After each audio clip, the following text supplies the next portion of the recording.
sair 2 pesquisas alegando que talvez tenham descoberto uma possível causa do autismo. Uma pesquisa japonesa, essa aí que vocês estão vendo na tela, né, que alega que são ácidos graxos poliinsaturados no cordão umbilical. Uma outra pesquisa australiana, que é essa aí que vocês estão vendo agora, que alega que são microplásticos, né, o bisfenol A, na urina da mãe, onde foi verificado, né, mas no ambiente intrauterino da mãe, é que de fato é uma possível causa. Esses 2 aí viraram notícia no mundo inteiro, no Brasil também, em várias páginas, e aí fica a pergunta que a gente tem que olhar melhor para esses artigos, entendê-los e se perguntar, será que essas respostas são verdadeiras? Elas são definitivas? O que elas querem dizer? Será que agora nós descobrimos?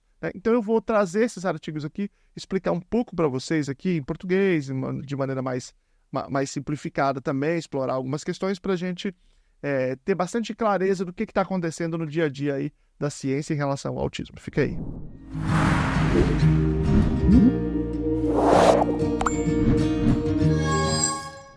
Olá, povão, meu nome é Luciano Lacerda, sou doutor em Educação pelo PUC São Paulo, fiz o pós-doutoramento no Departamento de Psicologia da UFSCar, eu estudo autismo e práticas com evidência, e obviamente é imprescindível, né, para quem faz comunicação científica como eu, acompanhar esses estudos que estão saindo, que também estão se perguntando quais são as causas, né, do autismo. E aí você tem muitos estudos, incluindo esses 2 aí que eu vou mostrar para vocês, tá? Eu vou pegar cada um deles separadamente, vou explicar um pouco de como é que foi feito, como é que foi feita a metodologia, explicar um pouco para vocês qual foi o resultado, e aí e depois a gente discute um pouco melhor, tá bom? Então vamos lá. Vamos para o primeiro aqui, que é o japonês, tá? O título em português é o seguinte. O título em português, tradução livre, é o seguinte. Ácidos graxos derivados do ácido araquidônico no sangue do cordão umbilical neonatal relacionam sintomas do transtorno do espectro autista e funcionamento social adaptativo. Estudo de coorte de nascimento de Hamamatsu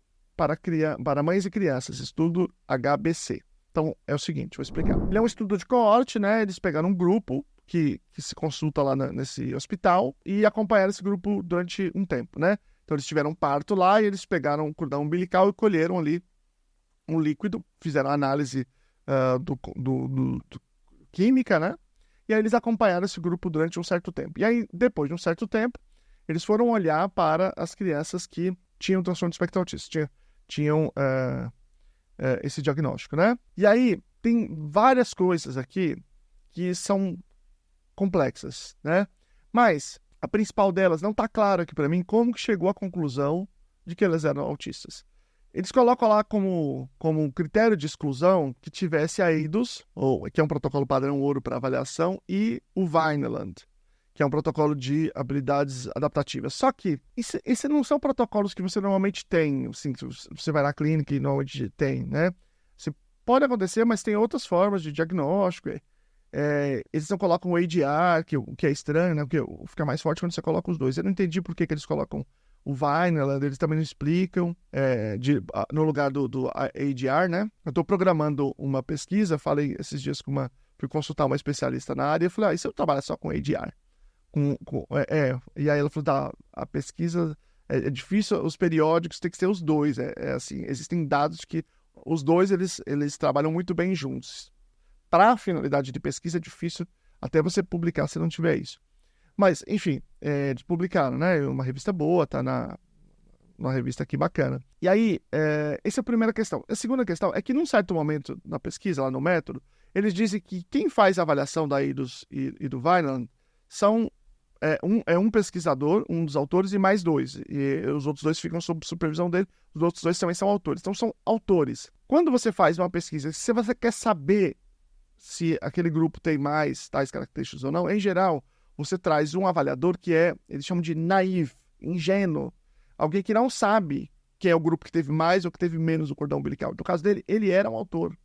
Então, isso já é um problema na minha interpretação, a não ser que eles já tivessem a EIDOS e o Vineland antes. Mas não está claro para mim, na pesquisa não está claro, tá? Eu li, reli, tentei entender, mas não está claro. Para mim, não. Para mim, o que eles fizeram foi o seguinte, eles fizeram a avaliação, e se alguma avaliação não deu certo por algum motivo, aí eles excluíram. Foi o critério de exclusão do processo de avaliação que eles fizeram, tá? Então, este é um problema, por exemplo, da pesquisa. Segundo problema, por que as pessoas foram para esse hospital? Quem são as pessoas que vão, em geral, para esse hospital? Um hospital que vão pessoas de elite, que vão pessoas mais pobres, que vão pessoas que esse hospital é especialista em uma certa coisa, e aí as pessoas que estão mais preocupadas com aquilo vão, que tem mais histórico familiar. Não está claro, né? Tudo isso. Então, o que eu quero dizer é o seguinte, com tudo isso que eu estou falando aqui, é que existem muitas variáveis confundidoras. Sendo esse estudo aqui um estudo de coorte, ele não é um estudo experimental. Nesse caso, não dá para fazer um estudo experimental, né? Mas você precisa de coortes maiores, de grupos grandes. Então, é um grupo muito pequeno, são 200 pessoas só. E aí você tem uma metodologia também, às vezes, meio obscura ali. E você tem outros aspectos que não estão claros, né, que podem gerar confusão, que é, por exemplo, quem é que vai procurar esse hospital. Vamos imaginar que esse hospital seja referência em transtorno do desenvolvimento. Né? Então, é mais provável que pessoas com essa condição vão procurar esse hospital. Então, isso pode criar certas interferências aí nesse resultado, né? Então, eles fazem essa alegação, eles fazem nesse estudo, é um estudo meio multimodal, eles também vão fazer toda uma descrição dos processos químicos que eles entendem que são base para que esses ácidos graxos poliinsaturados, no final das contas, produzam um quadro de transtorno do espectro autista, né? Outro estudo também é assim. Isso também é uma coisa que acaba tornando a leitura do artigo muito, muito complexa, então tem muitas coisas que, inclusive, eu não tenho condições de compreender completamente, estão fora da minha área de expertise, mas, de um modo geral, inclusive, esses estudos são separados. Uma coisa é o estudo de descrição de das vias metabólicas, é uma descrição mais de plausibilidade biológica. Só que esses estudos aqui, eles são explicativos, eles não são da demonstração da relação. Os da demonstração da relação são estudos, em geral, experimentais. Nesse caso aqui, não dá para fazer estudo experimental, não dá para você põe no cordão umbilical de uns o ácido graxo e os outros não e ver o que acontece. Não pode, né? Por motivos éticos. Então, você tem que acompanhar, você tem que fazer estudos de correlação, muitos estudos observacionais, muitas vezes, para você ter a consistência em um certo dado, né? Então, nesse caso aqui, existe um dado, esse dado é interessante, mas o dado tem muitas limitações, tá? Vamos falar agora da outra pesquisa, que é a pesquisa australiana, que ela foi publicada na Nature Communications. O título é o seguinte, tá? Em português, ele é o seguinte: transtorno do espectro autista masculino está ligado à interrupção da aromatase cerebral pelo BPA pré-natal em investigações multimodais. E o TNHDA, ou 10-HDA, melhora o fenótipo relacionado em camundongos. Esse aqui é um outro, são vários pesquisadores, todos australianos, de várias universidades australianas. E é o seguinte, lá também é uma coorte, né? É um estudo populacional, que eles estudam lá um grupo grande de crianças, foram mil e poucas famílias, no final das contas deu 43 crianças autistas, né, porque você tem uma grande parte que não era autista, você tem uma parte que era, né, e eles foram acompanhar esses grupos aí e fizeram a comparação. E aí eles pegaram principalmente a presença do bisfenol A, que, né, os microplásticos e tal, na urina das mães e portanto, no ambiente intrauterino. Qual que é a grande questão aqui nesse artigo? Quando você olha, eles olharam as crianças depois com 2 anos, depois com 9 anos. E aí eles traziam informações do que elas passavam, né? De outros médicos que eles passavam. Então, você tinha aí uma probabilidade bem mais alta aos 2 anos deles terem autismo, né? E depois, aos 9 anos, uma probabilidade bem mais alta no grupo que tinha maior presença do BPA, né? BPA é usado na produção de plásticos, né?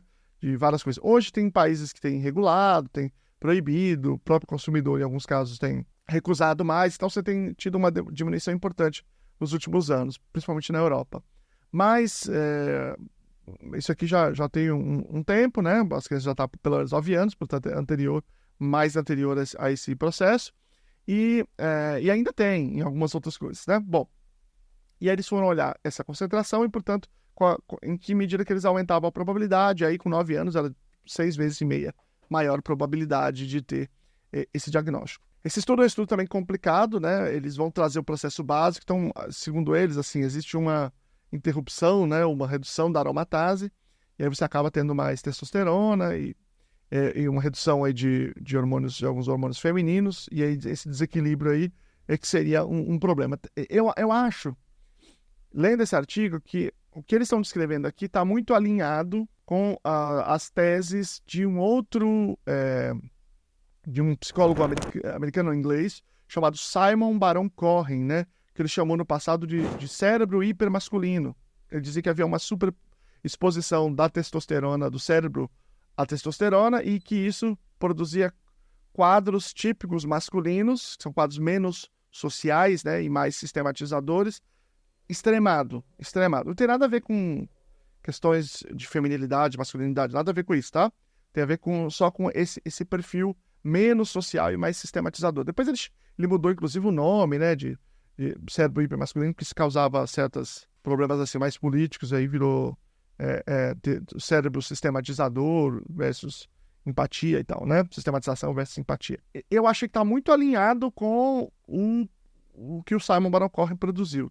Embora eu não tenha visto na discussão, pode ser que tenha em algum lugar, mas eu não vi eles fazendo referência específica a ele, né? Não sei se eles conhecem o trabalho dele, mas eu pressuponho que sim. E aí a ideia é essa, e aí eles falam isso, e aí eles vão trabalhar com rato, eles mostram, né, processos básicos e rato, e aí eles fazem um tratamento no rato e aí mostram alguma melhora no rato. Quer dizer, um negócio que... Por que eles fizeram isso? Por que eles fizeram um tratamento no rato no meio do estudo? Porque se você está fazendo um tratamento no rato, tudo bem, você pode fazer um modelo animal para você fazer estudo clínico, e daqui 100 anos a gente vê, né? 100 anos, modo de dizer, mas daqui a muitos anos a gente vê se faz sentido em seres humanos. Mas eles misturaram tudo assim. Eu acho que eles... Não sei, eu não teria feito isso jamais, assim. Acho que eles criam mais confusão no final das contas, né? Porque no final das contas eles estavam trabalhando com seres humanos no começo do artigo. E aí você tem também várias questões de limitações, né? Tem a limitação de quantidade, são 43 autistas só. Então você tem bem mais possibilidade de você ter confusão com esse número menor, né? Você tem um problema que é assim, que são os problemas que tem quando você trabalha com correlação. Que é assim, por exemplo, quem é que tem mais BPA? Em geral, quem tem um modo de vida mais industrializado, com comida pré-pronta, com coisa que está relacionado, de alguma forma, também a você ter mais condições financeiras e você ter uma vida mais... de mais pedir coisa e tal. Então está relacionado a um certo... Pode estar relacionado a um certo perfil. Quando eles pegam esses diagnósticos das pessoas que as pessoas tiveram na vida real, quem é que tem acesso ao diagnóstico? Se você pega no Brasil, quem é que tem acesso ao diagnóstico? Quem é mais pobre tem acesso ao diagnóstico? Não, porque é muito difícil, né? Então você tem quem tem mais dinheiro. Então, por exemplo, nesse caso aqui, talvez não é que quem não tenha o BPA, talvez, a sua suposição, não tivesse menos autismo, mas que se fossem pessoas que tivessem menos condições financeiras, que tivessem menos acesso à saúde. É claro que lá a Austrália é diferente do Brasil, né? Porque tem o acesso à saúde é diferente daqui. Também não sei dizer como exatamente é lá, né? A gente sabe mais de Estados Unidos, Canadá, Europa, você sabe um pouco, mas Austrália não sei.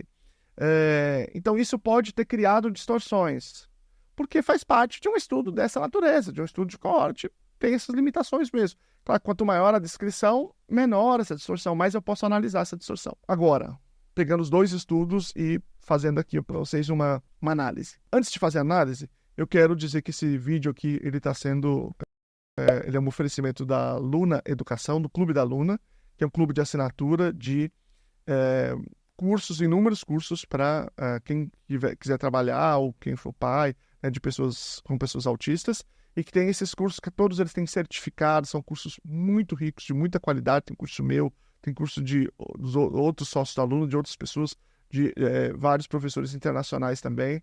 Então, vale muito a pena você assinar lá, é a assinatura anual, tá? Então, entra lá no Clube da Luna.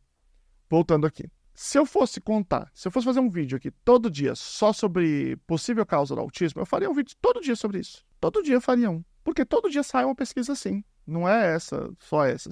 É muito difícil quando não sai. Isso não quer dizer que essas pesquisas não tenham valor. Tá? Elas têm valor, mas é porque é assim que a ciência funciona. Todo mundo levanta uma hipótese e joga essa hipótese para o ar. Agora, tem vários cientistas lendo essas pesquisas e dizendo, olha, isso aqui faz sentido, isso aqui não faz sentido. Como eu disse, eu tenho limitações até para compreender todo o corpo das pesquisas, porque tem muitas questões biológicas muito básicas ali, químicas muito profundas. Mas tem gente que entende daquilo ali, que são especialistas que estudam a vida inteira só aquilo ali, uma certa relação hormonal, uma certa relação química, uma certa relação tal. E aí, esses estudos vão ser depurados. Alguns não fazem o menor sentido, outros fazem um sentido médio, outros fazem muito sentido. Do ponto de vista, a gente chama isso de plausibilidade.